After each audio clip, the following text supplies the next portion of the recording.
കുറച്ച് ദിവസങ്ങളായിട്ട് എൻ്റെ ബജാജ് എയർലൈൻസ് കയറ്റം കയറുമ്പം എഞ്ചിന് ഒരു പ്രത്യേക സൗണ്ടിലൂടെ ഓഫായി പോവുക. അങ്ങനെ ഓഫായി കഴിഞ്ഞാൽ ചില സമയങ്ങളിലൊക്കെ പെട്ടെന്ന് വണ്ടി വീണ്ടും സ്റ്റാർട്ടാകാൻ ബുദ്ധിമുട്ടൊക്കെ ആയിരുന്നു. അങ്ങനെ ഞാൻ വണ്ടി വർക്ക്ഷോപ്പിൽ കാണിച്ചു. അങ്ങനെ വർക്ക്ഷോപ്പിൽ ആൾ ഒരു റൗണ്ട് വണ്ടി ഓടിച്ചിട്ട് പുള്ളി പറഞ്ഞ് എൻ്റെ വാൽവിൽ കരി കയറിയിട്ട് കംപ്രഷൻ ലീക്കാകുന്നതാണ്, അതുപോലെ പിസ്റ്റൺ റിങ്സ് തീർന്നാണ്. അപ്പോൾ ഒരു ദിവസം പണിയുണ്ട്, ലൈത്തി കൊടുത്ത് എല്ലാം ചെയ്തെടുക്കുമ്പോൾ സമയമെടുക്കും. അങ്ങനെ ഓരോന്നായിട്ട് ഒരു കൂട്ടം പണികൾ. പിസ്റ്റൺ റിങ്സ് തീർന്നാണെന്ന് പറഞ്ഞപ്പോൾ ഞാൻ തിരിച്ച് ചോദിച്ചു, അങ്ങനെയാണെങ്കിൽ ഓയിൽ കയറി കത്തി പുക വരേണ്ടതല്ലേ എന്ന് ചോദിച്ചപ്പം അയാൾ സ്കിപ്പാവുകയാണ് ചെയ്തത്. അങ്ങനെ വണ്ടി കൊണ്ട് ഞാനും ആ ഒരു വർക്ക്ഷോപ്പിൽ നിന്ന് സ്കിപ്പായി. അങ്ങനെ വണ്ടി ഞാൻ വീട്ടിലെത്തിച്ച് ഞാൻ തന്നെ അടിച്ചു നോക്കാൻ തീരുമാനിച്ചു. അങ്ങനെ ഞാൻ കാർബേറ്റർ മുതൽ അങ്ങനെ ഓരോന്നായിട്ട് അടിച്ചു നോക്കി. ഞാൻ പിന്നെ പോളിടെക്നിക്കൊന്നും പഠിക്കാത്തതുകൊണ്ട് പ്രത്യേകിച്ച് വലിയ സംശയങ്ങളൊന്നും ഉണ്ടായിരുന്നില്ല. അങ്ങനെ ഞാൻ ലാസ്റ്റ് വണ്ടിയുടെ കംപ്ലയിൻറ്റ് കണ്ടുപിടിച്ചു. എനിക്കിവിടെ പണി കിട്ടിയത് ഈ ഒരു അഡാപ്റ്ററായിരുന്നു.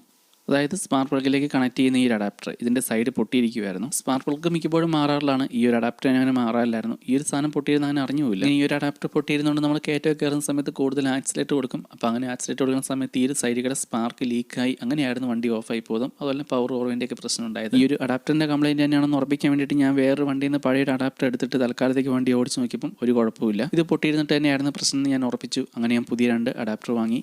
അപ്പോൾ ഇതാണ് പുതിയ അഡാപ്റ്റർ. ഒരെണ്ണത്തിന് 90 രൂപയാണത്. അങ്ങനെ ഞാൻ 2 മാറാൻ തീരുമാനിച്ച് 2 മേടിച്ചു. അപ്പോൾ ഈ പുതിയ 2 അഡാപ്റ്റർ 2 കിട്ടപ്പോൾ വണ്ടിക്ക് വേറെ പ്രശ്നങ്ങളൊന്നുമില്ല ഇപ്പോൾ നിലവിൽ. അപ്പോൾ ഈ ഒരു വീഡിയോ ഇതാരെങ്കിലും കുറ്റപ്പെടുത്താനായിട്ട് ചെയ്തതല്ല. ചിലപ്പോൾ നമ്മുടെയൊക്കെ വണ്ടികൾക്ക് ഇങ്ങനെയുള്ള ചെറിയ കംപ്ലയിൻറ്റുകളൊക്കെ കാണുള്ളൂ. നമ്മുടെ ശ്രദ്ധക്കുറവുകൊണ്ട് ചിലപ്പോൾ ഒരുപാട് പൈസ മുടക്കേണ്ടി വരും.